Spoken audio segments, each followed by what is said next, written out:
ያው ጋሽ እርሶ ትልቅ ሰው ኖት፣ ይገባዎታል ሁሉም ነገር መረዳት የሚችሉ ሰው ኖት እና እኔ ከዚህ በላይ ከአብርሽ ጋር ባልቀጥል ደስ ይለኛል። ጋሽ ትመለሳለህ አትመለስም?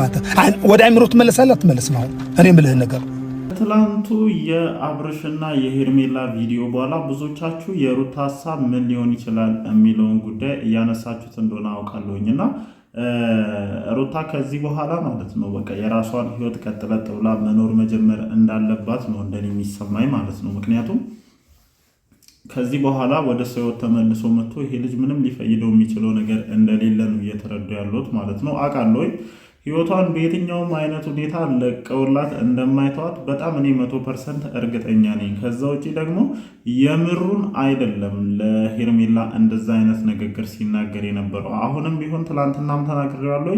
ሄርሜላ እዚህ ታሪክ ውስጥ ተጎጂዋና መጨረሻ ላይ የምታለቅሰዋ ሴት ነች። በቃ ይሄንን አትጠራጠሩኝ፣ እርግጠኛ ሆኜ መናገር እችላለሁ። በቃ መጨረሻ ላይ የምታለቅሰው ሴት ሄርሜላ ናት። ምክንያቱም ሩታም እንደዚህ በተመሳሳይ መልኩ በጣም ብዙ አልቅሳለች፣ በጣም ብዙ ተንከራታለች፣ በጣም ብዙ ዋጋ ከፍላለች። አሁን ግን በራሷ የምትቆምበት ትክክለኛው ሰዓት ላይ ደርሳለች።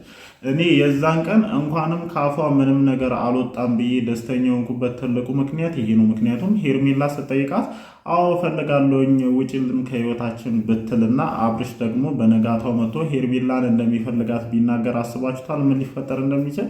እኔ ካፏ ያ ነገር ስላልወጣ ደስ ነው ያለኝ። ምክንያቱም የልብ ልብ እንዲሰማው ስለማልፈልግ ማለት ነው።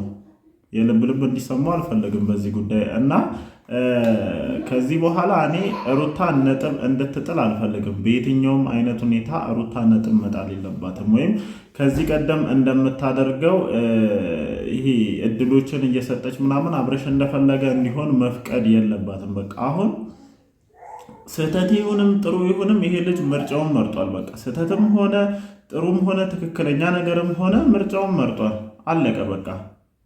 ከዚህ በኋላ ሩታ ጋር እየመጣ የሩታን መብት የሚጋፉ የቤቷን ፕራይቬሲ የሚጋፉ ነገሮችን መንካትም እንትን ማለትም የለበትም። በቃ ሩታ የምታደርጋቸውን ነገሮች ከዚህ በኋላ ማክበር መቻል አለበት። ኢቭን ደስታን ራሱ ወደ ህይወቷ ብታመጣ ራሱ ማለት ነው። በእርግጥ ይሄ ትክክለኛ ሰዓት አይደለም። ከእሱ ጋር በገባችሁ ሰጣ ገባና እልህ የተነሳ ምናምን ነው ይህንን ልጅ ወደ ህይወቷ ያስገባችሁ። አሁንም ቢሆን እኔ ያንን መንገድ አልደግፈውም በየትኛውም አይነት አግባብ ማለት ነው። ግን ደግሞ ኢቭን ፍላጎቴ ነው እንኳን ብላ ፍላጎቴ ነው እንደዛ ማድረግ መብቴ ነው ብላ ያንን ነገር ብታደርግ ልክ እንደ ከዚህ ቀደሙ መተ የእሷን መብት የመጋፋት ፍላጎት የለም። በቃ ምርጫህን በግልጽ አሳውቀሃል። ልጅህን ማግኘት ባለብህ ሰዓት ታገኘዋለህ። ከልጅ ጋር መንሸራሸር እፈልጋለሁ ወይም ባልክ ሰዓት ትንሸራሸራለህ። ከዛ ውጭ ግን እየመጣህ ይሄ እንደለመድከው እንዴት ከወንድ ጋር ትሆኛለሽ ምናምን ብለህ በር ላይ ተደግፈ ምናምን ሙድ ስትይዝ ካልተጣላው ካልተጋደልኩ ምናምን የምትላቸውን ነገሮች ከዚህ በኋላ ከገዛ አፍ ባወጣቸው ቃላቶች ከዚህ በኋላ ታቆማለህ ማለት ነው። ምክንያቱም በቃ ምርጫህን መርጠሃል ማለት ነው። እኔ የሄርሜላም ከዚህ በኋላ መስራት ያለባት ትልቅ የሆነ ነገር እንዳለን የተረዳሁት ከቪዲዮ በኋላ ማለት ነው። ምክንያቱም በቃ ከዚህ በኋላ ከአንቺ ጋር ነኝ ብሏል አይደለ? ከአንቺ ጋር የሆነ ሰው ደግሞ በየትኛውም አይነት ሁኔታ ወደ ሩታ መመለስ የለበትም፣ ወይም ሩታ ጋር እየሄደ የማይሆኑ ነገሮችን ማድረግ የለበትም። ከዚህ በፊት እኔ በጣም አያለሁኝ እታዘባለሁኝ እና ምናልባትም እነሱ ህይወት መሀል ጣልቃ ስለገባች ይሆናል ያለው ነገር ከብዷት ሊሆን ይችላል አፏን የምትይዘው፣ ወይም አብርሃም እንደፈለገ ብዙ ነገሮችን አድርጎ ሲመጣ ዝም የምትለው የሚለውን ነገር አስባለሁ። ምክንያቱም ከሄርሜላ ጋር ነኝ ካለ በኋላ ሄዶ ሩታን እንደሚወዳት እድል እንድሰጠው ምናምን ይጠይቃታል፣ ብዙ ነገር ያደርጋል። ከዛ ደግሞ በነጋታው ተመልሶ ይመጣና ከሄርሜላ ጋር ይሆናል። አንድም ቀን ሄርሜላ እንዲህ ለምን አደረግ ከሚል ቃል ካፏ ወጥታ አታውቅም። አሁን ሄርሜላ እንደዚህ ለማለት ትክክለኛ የሆነ ሰዓት ላይ ደረሰች ይመስለኛል። ምክንያቱም ፍላጎታቸው ካልሆነ ከህይወታቸው እንደምትወጣ ለሁለቱም ቀድማ ተናግራለች። እሱም ምርጫውን መርጧል። ያው ምርጫውን መርጧል ሲባል ግን እንደለመደው ሙድ እያዘ እንደሆነ እኔ በደንብ ገብቶኛል። ሪል ምርጫ አይደለም የመረጠው፣ ወይም በትክክለኛ እኔ አንቺ ነኝ የሚል ቃል ራሱ ካፉ አላወጣም። እንደተለመደው አሽሙንሙኑ ምናምን አደባብሶ ነው ያለፈው። እንደሚያደርግም ደግሞ እርግጠኛ ነበርኩኝ። ትናንት ቀን ላይ በሰሩት ቪዲዮ እንደዚህ ነው የሚያደርገው። በቃ አደባብሶ የሆኑ ነገሮችን እንትን ብሎ ምናምን ብቻ ያልፋል።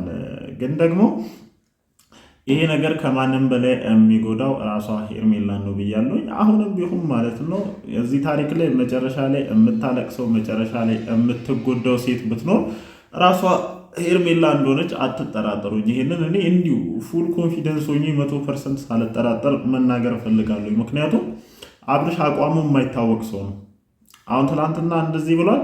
ምናልባትም ዛሬ ሩታን አግኝቶ የሆነ ነገርም ሊያደርግ ይችላል። አናቅም። የምሬ ነው የምላቸው። ሩታን አግኝቶ እንዲህ ነው ምናምን የሚሉ ነገሮችን ሊያወራ ይችላል እና እሱ ላይ ተማምነሽ እኔ ከዚህ በኋላ ህይወት ጀምራለሁኝ ምናምን የምትይው ነገር እኔ አይዋጥልኝም። ይመችሽ፣ ያርግልሽ። እኔ አይደብረኝም፣ ችግር የለብኝም። ግን እመኚ መጨረሻ ላይ ታለቅሻለሽ። የማይሆን መንገድ ላይ ነው ዋጋ እየከፈልሻለሹ። በቃ የማይሆን ከአንቺ ጋር የማይሄድ ነገር ጋር እንዲህ ወንድ ጠፍቷል እንዴ? ለምንድን ነው ትክክለኛ የሆነ ህይወት ጀምረሽ ራስሽን እንትን ማትችው? ለምንድን ነው እንደዚህ የተተበተበ ጉዳይ ውስጥ ገብተሽ ራስሽን የምታሰቃየው? በቃ ራስሽን እያሰቃየሽ እንደሆነ ነው እንደኔ እየተሰማኝ ያለው። እግዚአብሔርን በዚህ በባለፉት 3 ቀናት በጣም ስታሳዝነኝ ነበር። ምክንያቱም በቃ ሁሉም ነገር ስልችት ብሏታል፣ ደብሯታል ምናምን። አሁን እሱ በምላሱ ቀባቀባ አድርጎ ከዛ ስሜት ሊያወጣት ምናምን ነው እየሞከረ ያለው ማለት ነው። እና ይሄ ነገር ግን ዞሮ ይጎዳሻል። በቃ ቁስል ነው።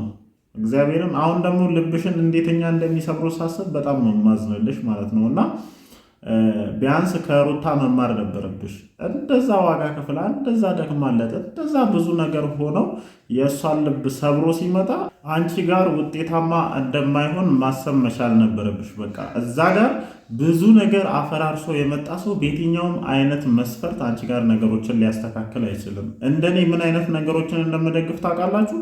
ምናልባት ባለመስማማት ነገሮች በቃ በመበለሻሸታቸው እነዛ ሰዎች አብረው መሆን ስለማይችሉና ከአቅም በላይ በሆነ ችግር ምክንያት ከፈረሰ ትዳር የመጣ ሰው ሜቢ ቀጣይ ነገሮችን አስተካክሎ ሊያልፍ ይችላል። አብርሃም እኮ ግን ዝም ብላችሁ ስታዩት ማለት ነው ልጅ እየመጣለት ሚስቱ እርጉዞና በቃ ያን ሞመንት ላይ እያለ ያንን ሞመንት አልፈልግም ብሎ የመጣ ሰው አስበሽዋል? ነገ የሆነች ቲክ ብትመጣ እመኚ ማለት ነው እንደዚህ ብቻ ብሎች ነው የሚሄደው ማለት ነው። እና እኔ በኋላ ልብሽን እንዴት ሊሰብረው እንደሚችል አላውቅም፣ ግን ብቻ ታሳዝኝኛለሽ። አሁንም ቢሆን አላመለጥሽም። በዚህ ዙር የምታመልጭ መስሎኝ ነበረ። ሩታን መርጦ ከዚህ ህይወት የምትገላገይና ነፃ ሴት ሆነሽ ራስሽን ደስተኛ አድርገሽ ማኖር የምትችይ መስሎኝ ነበረ፣ ግን አላለልሽም። ለዛ ነው በጣም ያሳዘነኝ ማለት ነው። አሁንም ቀባብቷት፣ አሁንም አደባብሶ ምናምን ነገሩን አልፎታል።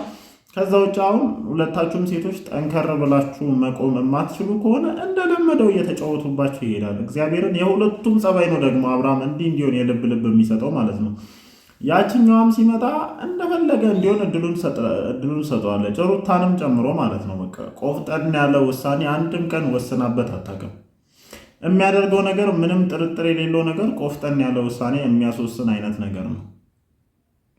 ቤቱን ጥሩ ሌላ ሴት ጋር መኖር የጀመረ ሰው በምንም አይነት ሁኔታ እኔ ቤት መጥቶ እንደዚህ ነው እንደዛ ነው ምናምን ሊለኝ አይችልም። በቃ አለቀ። የሚያሾፍብኝ ሁላ ነው የሚመስለኝ። እኔ አሁን ሩታ ጋር ሄዶ የሆነ ነገር ለማለት ሲሞክር እያሾፈ ነው የሚመስለኝ። ተመልሶ መጥቶችኛውም ጋር ሲል በቃ ሁለቱም ላይ ሙድ እያያዘ ነው። ምክንያቱም የሁለቱንም ሴት ልብና ጸባያቸውን በደንብ አድርጎ አብጠርጥሮ ያውቃል።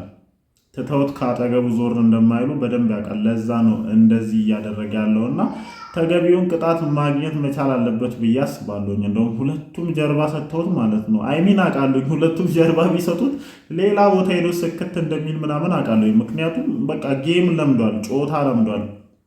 የሆነ እልህ ተያይዞ በዛ ነገር እንደሚጎዳዳ ጭንቅላቱ ያስባል። እና አሁንም ይብን እነዚህ ሁለት ሴቶች ጀርባቸውን ሁላ ቢሰጡትና ከህይወቱ ቢወጡ ሌላ ቦታ ሄዶ መሰካቱ አይቀርም። ግን ደግሞ ለራሳችሁ ስትሉ ቆፍጠን ያለ ነገር ማድረግ አለባችሁ። በተለይ ሩታ ማለት ነው።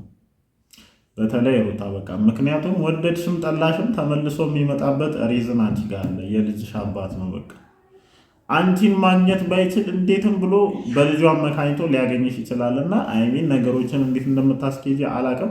ብቻ ዛሬ እሷ መልሷን ትሰጣለች። ያንን መልስ ለማየት እኔ ራሱ ቸኩያለሁኝ። ምን ትላለች በዚህ ጉዳይ ላይ የሚለውን ነገር ለመስማት ቸኩያለሁኝ። ለማንኛውም ወዳችኋለሁኝ። ምሽት በሚለቀቅ ቪዲዮ እንደተለመደው እንገናኛለን። ይመቻችሁ።